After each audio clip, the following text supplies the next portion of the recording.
Welcome to the Ernie Chambers Show.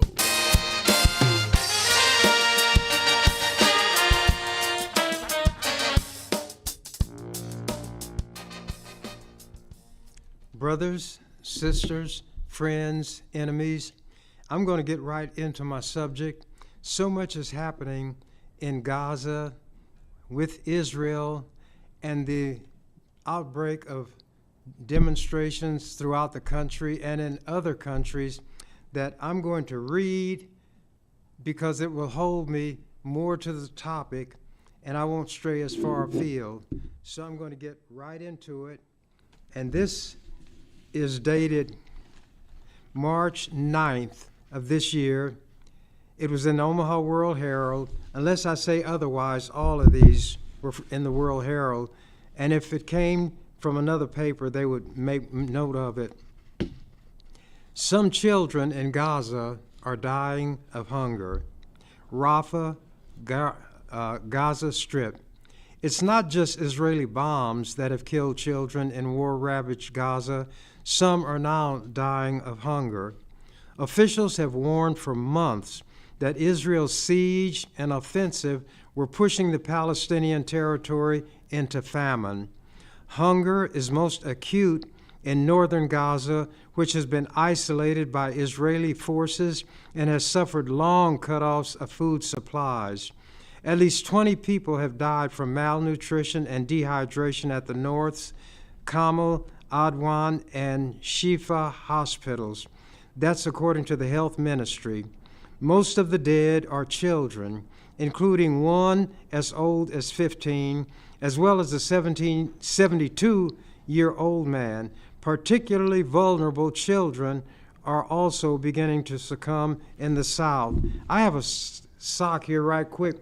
Think of this as Gaza, and the bombing and the siege from Israel started up here at the top.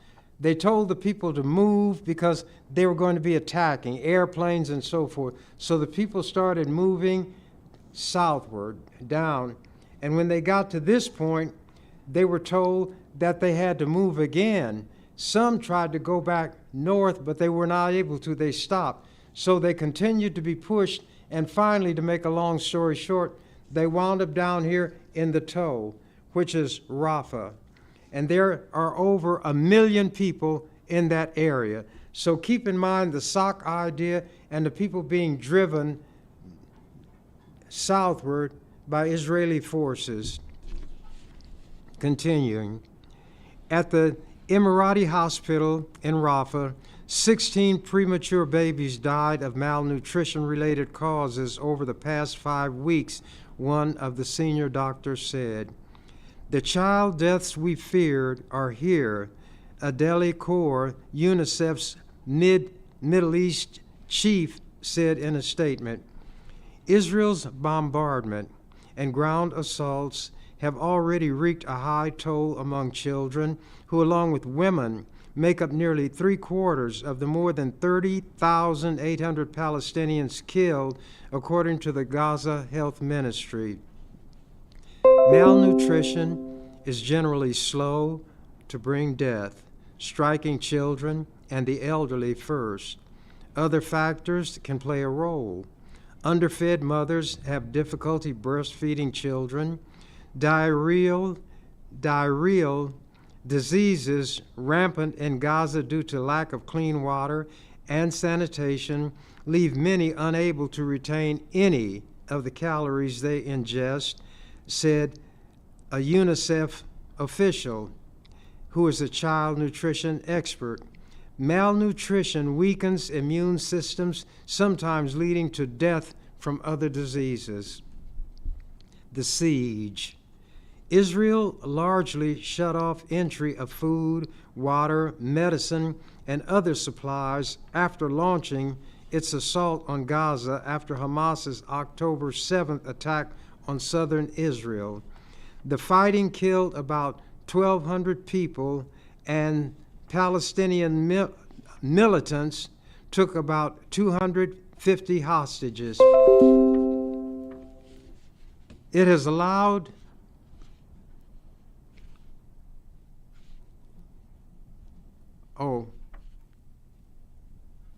this is kind of botched. Distribution within Gaza has been crippled. UN officials say convoys are regularly turned back by Israeli forces. The military often refuses safe passage amid the fighting, and aid is snatched off trucks by hungry Palestinians en route to drop-off points. Conditions in the north, largely under Israeli control for months, have become desperate. Entire districts of Gaza City and surrounding areas have been reduced to rubble by Israeli forces. Still, hundreds of thousands of Palestinians remain. Meat, milk, vegetables, and fruit are nearly impossible to find. That's according to several residents who spoke to the Associated Press. The few items in shops are random and sold at hugely inflated prices, mainly nuts, snacks, and spices. Most people eat a weed that crops up in empty lots known as kabiza. Fatima, that's the name of the weed. Fatima Shaheen, a 70-year-old who lives with her 2 sons and their children in northern Gaza, said this boiled weed is her main meal, and her family has also ground up food meant for rabbits to use as flour. Quote, "We are dying for a piece of bread," she said. Dr. Hussan Abu Safaya, the acting head of Kamal Adwan Hospital, told the Associated Press his staff treats 300 to 400 children a day, and that 75% of them are suffering from malnutrition. Recent airdrops of aid by the U.S. and other countries provide far lower amounts of aid than truck deliveries, which have become rare and somewhat dangerous. UNRWA, that's this UN outfit, says Israeli authorities have not allowed it to deliver supplies to the north since January 23rd. The World Food Organization, which had paused deliveries because of safety concerns, said the military forced its first convoy to the north in 2 weeks to turn back Tuesday. When the Israeli military organized a food delivery to Gaza City last week, troops guarding the convoy opened fire as thousands of hungry Palestinians mobbed the trucks. Some 120 people were killed in the shooting, as well as by being trampled in the chaos. At Emirati Hospital, Dr. Ahmad Al-Shir, deputy head of the nursery unit, said the recent deaths of premature babies was rooted in malnutrition among mothers. Malnourishment and extreme stress are both factors causing premature underweight births, and doctors say anecdotally cases have risen during the war, though the UN does not have the statistics. Remember, if you watch the news, the newscaster reads all through the program, looks up occasionally. Al-Shir said premature babies are treated for several days to improve their weight, but then they're released home, which is often a tent with not enough heat, with mothers too malnourished to breastfeed and milk difficult to obtain. Parents sometimes give newborns plain water instead, which is oftentimes causing diarrhea. Within days, the babies are brought back to us in a terrible state. Some were brought already dead, Al-Shir said. He said 14 babies at the hospital died in February and 2 more so far in March. Currently, the hospital's wards have 44 babies under 10 days old with weights as low as 4 pounds, some on life support. Every incubator has at least 3 premature babies in it, raising the risk of infection. Al-Shir said he fears some will meet the same fate when returned home. Quote, "We treat them now but God knows what the future will be, he said. This article, May 9th, Biden warns Israel, U.S. aid at risk. President Joe Biden issued a stark warning to Israeli Prime Minister Benjamin Netanyahu on Thursday that future U.S. support for Israel's Gaza war depends on the swift implementation of new steps to protect civilians and aid workers. Biden and Netanyahu's roughly 30-minute call just days after Israeli airstrikes killed 7 food aid workers in Gaza added a new layer of complication to the leaders' increasing strained relationship. Biden's message marked a sharp change in his administration's steadfast support for Israel's war efforts, with the U.S. leader for the first time threatening to rethink his backing if Israel does not change its tactics and allow much more humanitarian aid into Gaza. The White House would not specify what could change about U.S. policy, but it could include altering military sales to Israel and America's diplomatic backup on the world stage. Netanyahu's office said earlier today that his security cabinet approved a series of, quote, immediate steps, unquote, to increase the flow of humanitarian aid into Gaza, including the reopening of a key crossing that was destroyed October 7th. Biden, quote, made clear the need for Israel to announce and implement a series of specific, concrete, and measurable steps to address civilian, humanitarian suffering, and the safety of aid workers, unquote, the White House said following the 30-minute call. Quote, he made clear that U.S. policy with respect to Gaza will be determined by our assessment of Israel's immediate action on these steps, unquote.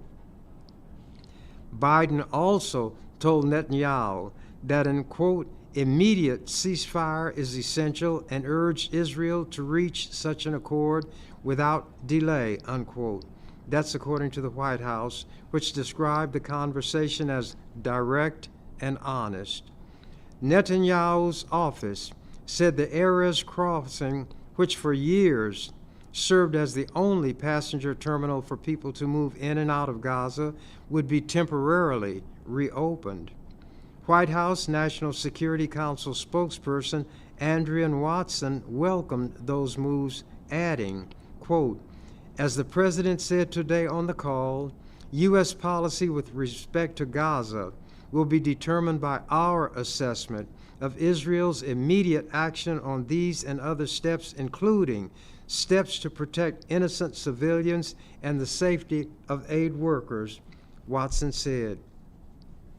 The leaders' conversation came as the World Central Kitchen, founded by restaurateur Jose Andres to provide food relief to disaster-stricken areas, called for an independent investigation into the Israeli strikes that killed 7 of the group's staff members, including an American citizen.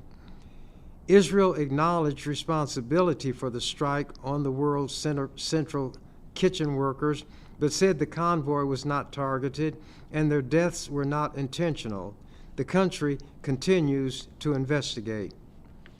The White House said the U.S. had no plans to conduct its own investigation. Separately, Secretary of State Antony Blinken, I don't know if they call him Blinken because that's what he does with his eyes, but anyway, Secretary of State Antony Blinken told reporters in Brussels that U.S. support would be curtailed if Israel does not make significant adjustments to how it's carrying out the war against Hamas. While House National Security spokesman John Kirby echoed the call for tangible and concrete changes to be taken by the Israelis beyond reiterating long-stated calls for allowing additional aid to get into Gaza. Quote, if there's no changes to their policy, in their approaches, then there's going to have to be changes to ours, Kirby said. Quote, there are things that need to be done. There are too many civilians being killed, unquote. Biden also renewed his concerns about Netanyahu's plan to carry out an operation in the southern Gaza city of Rafah, where about 1.5 million displaced Palestinians are sheltering. Rafah, down here in the toe of the stocking, 1,500,000 people that have been pushed down from the north by Israeli bombs, artillery, and other heavy weaponry. Still, the Biden administration has proceeded with arms transfers and deliveries to Israel, many of which were approved years ago. So, as they say, talk is cheap. It takes money to buy land. This May 10th, Netanyahu disregards threat to halt weapons. These people show to his face, Biden, how little they think of him. He can say what he pleases, but they're going to do what they please, and Biden will always fold or knuckle under. Israeli military already has the arms it needs for Rafah, an Israeli official says. From the Associated Press, Jerusalem, Israeli Prime Minister Benjamin Netanyahu said Thursday that a U.S. threat to withhold some arms would not prevent Israel from continuing its offensive in Gaza, indicating it might proceed with an invasion of the packed city of Rafah against the wishes of its closest ally, the United States.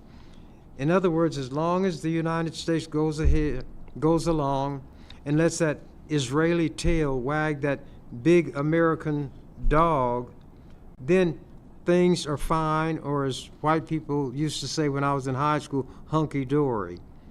But when Biden says change up and Netanyahu doesn't want to, he tells Biden in diplomatic language where he can go.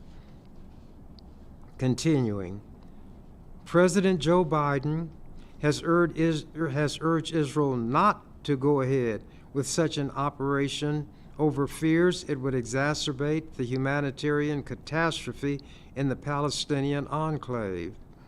On Wednesday, he said the United States would not provide weapons for a Rafah offensive, raising pressure on Netanyahu. The U.S. also warned Thursday that Israel would deal a strategic win to Hamas if it carries out plans for the all-out assault on Rafah.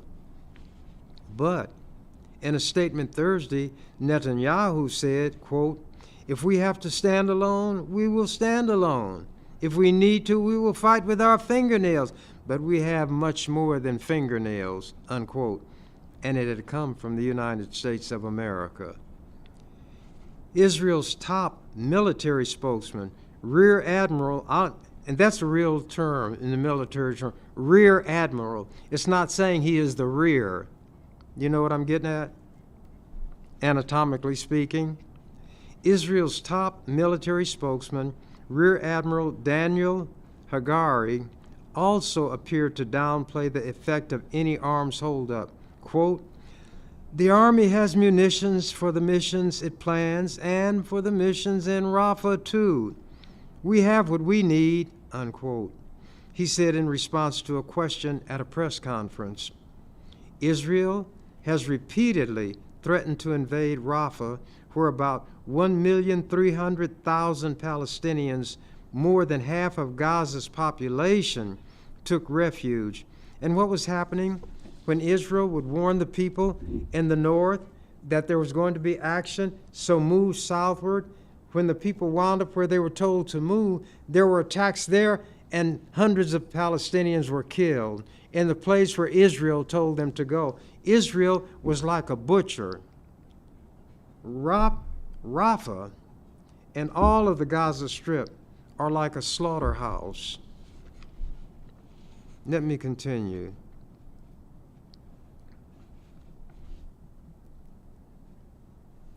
Israel has repeatedly threatened to invade Rafah, where about 1,300,000 Palestinians, more than half of Gaza's population, took refuge. The city in southern Gaza is the main hub for humanitarian operations, which were severely hindered by the closure of Gaza's two main crossings this week. Israel claims Rafah is the last stronghold of Hamas and says the army must go in if it hopes to dismantle the militant group. When you've got 1,300,000 people clustered here, being told to move from up here by Israel to move down here, and now there they are, and Israel is going to use airplanes to drop bombs, they're going to use artillery, and they're going to use tanks. You could not spit without it landing on a human being. But obviously, the Israelis don't consider the Palestinians to be human beings. Continuing. In an earlier response to Biden's decision, Israel's far-right national security minister, Itamar Ben-Gvir, wrote a post on social media with a heart between the words Hamas and Biden. Here's a heart and Hamas, and that heart connects Biden and Hamas. Such contempt shown for the United States of America, the Colossus of the North. Continuing. He and other ultranationalist members of Netanyahu's coalition support a large-scale Rafah operation and threaten to bring down Netanyahu's government if it doesn't happen. Quote, "Our view is any kind of major Rafah ground operation would be actually strengthening Hamas's hands at the negotiating table, not Israel's," White House National Security spokesman John Kirby said Thursday. He said more civilian deaths from an Israeli offensive would give more ammunition to Hamas's twisted narrative about Israel. Aid groups say a Rafah invasion would be catastrophic. The UN says that most of Gaza's 2,300,000 Palestinians suffer from hunger, and that northern Gaza is already experiencing, quote, full-blown famine, unquote. And this is at the hands of, quote, God's chosen people. Chosen for what? To do the work of Satan? Well, if that's it, they're certainly carrying it out effectively. Continuing. Even the limited operation Israel launched earlier this week, in which a tank brigade captured the Gaza side of the Rafah border crossing with Egypt, threw humanitarian operations into crisis.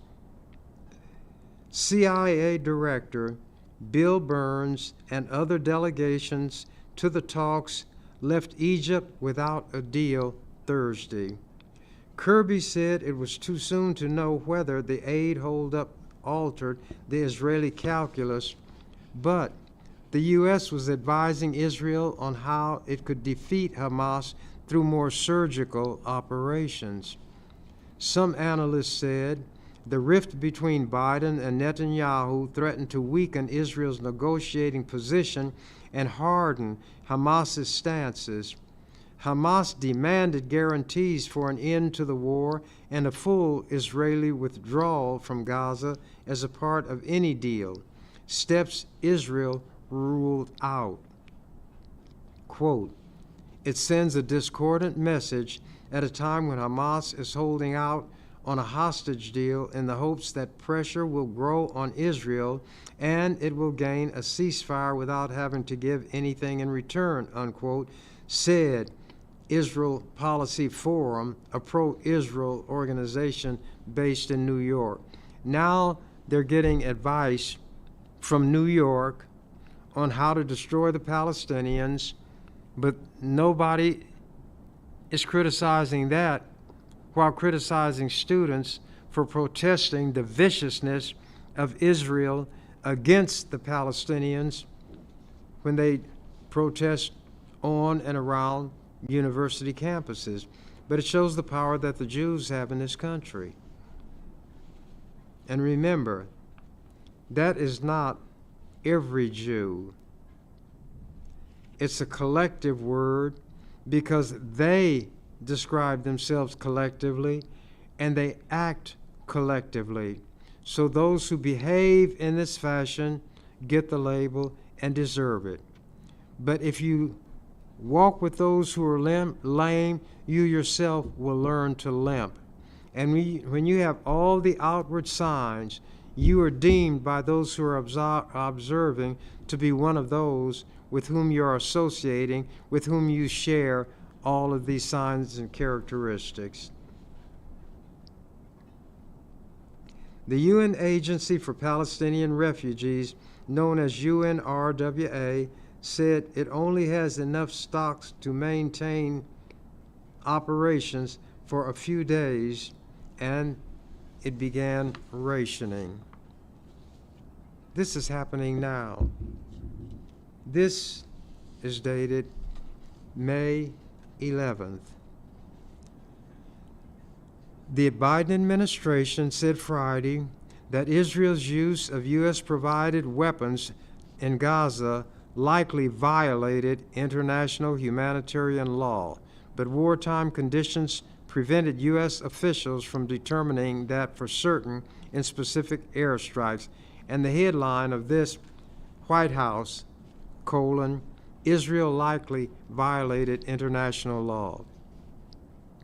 The administration's finding of reasonable evidence to conclude that its ally breached international law in its conduct of the war in Gaza, released in a summary of a report being delivered to Congress on Friday, represents the strongest such statement from Biden officials. Its caveat that it was unable immediately to link specific U.S. weapons to individual strikes by Israeli forces in Gaza, however, could give the administration leeway in any future decision on whether to restrict U.S. provisions of offensive weapons to Israel. The administration's findings, a first-of-its-kind assessment that was compelled by President Joe Biden's fellow Democrats in Congress, came after 7 months of airstrikes, ground fighting, aid restrictions that so far claimed the lives of almost 35,000 Palestinians, mostly women and children. Suppose that Hamas killed 35,000 Jews, most of whom were women and children. Would the world be in an uproar? Palestinians are deemed subhuman, obviously, and the Jews are treating them in a way that they would be criticized for if they did it to beasts of burden, or if they slaughtered beasts for meat and did it in this fashion, they would be roundly condemned. So they deem the Palestinians to be subhumans, or the Untermenschen, which the Nazis referred to the Jews as being when they were gassing them, burning them, and shooting them.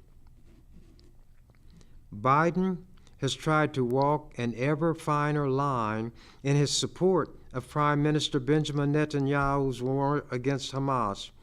He faces growing rancor at home and abroad over the soaring Palestinian death toll and the onset of famine, caused in large part by Israeli restrictions on the movement of food and aid into Gaza.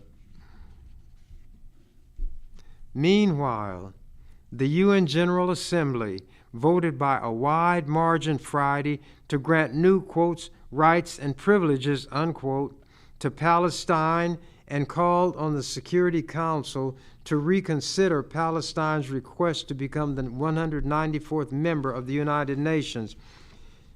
What people don't realize is that those Jews who came to Palestine were not indigenous people.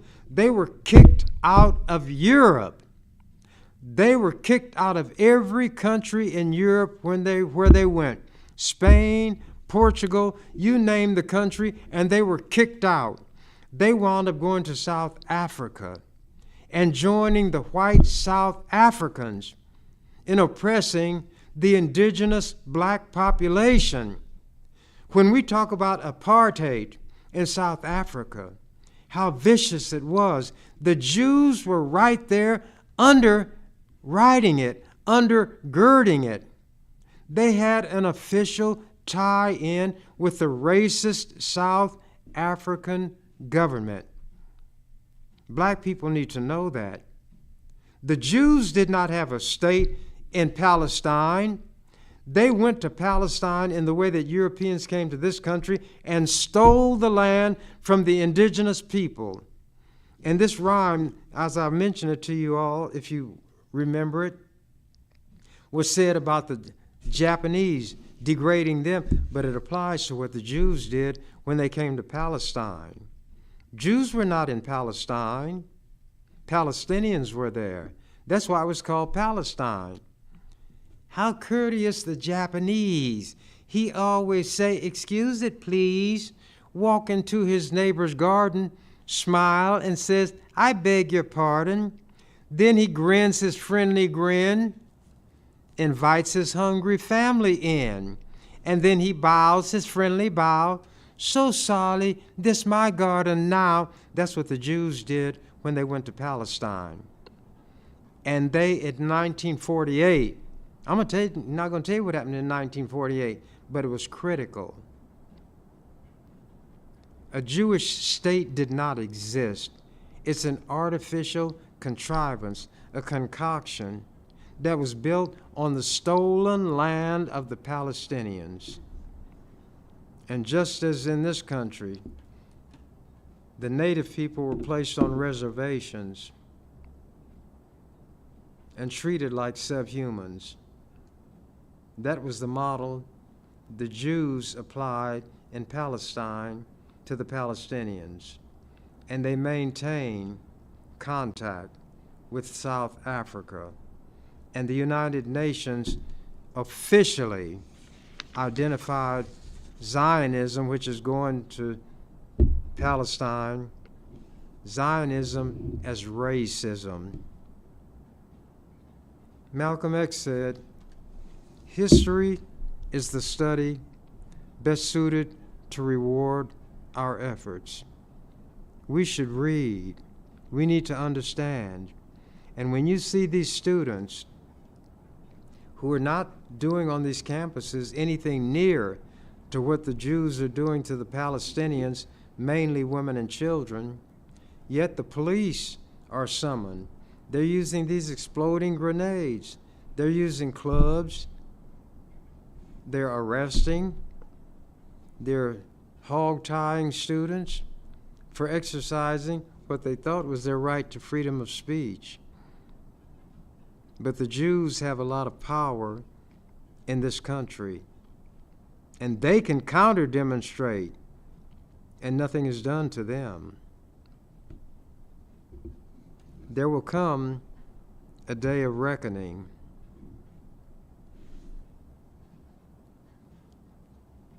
Let me see if I can find my place. Meanwhile, the UN General Assembly voted by a wide margin Friday to grant new, quote, rights and privileges, unquote, to Palestine, and called on the Security Council to reconsider Palestine's request to become the 194th member of the United Nations. This article I'm reading from was May 11th. This is going on now.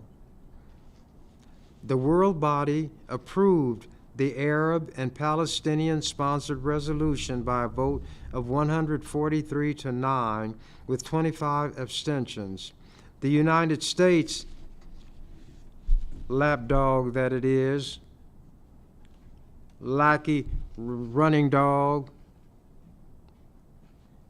the United States voted against it along with Israel, Argentina, Czechia, Hungary, Micronesia, Nauru, wherever that is, Palau, wherever that is, and Papua New Guinea. You see the kind of places who have a seat at the table in the UN, but not the Palestinians. The vote reflected the wide global support for full membership of Palestine in the United Nations, with many countries expressing outrage at the escalating death toll in Gaza and fears of a major Israeli offensive in Rafah. I don't use this kind of language. Hell is not a profane word, but it can be used as profanity.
You've been watching The Ernie Chambers Show. If you'd like to leave suggestions, email us at ewcfacts@gmail.com. That's ewcfacts@gmail.com. This is an EWC Communications production.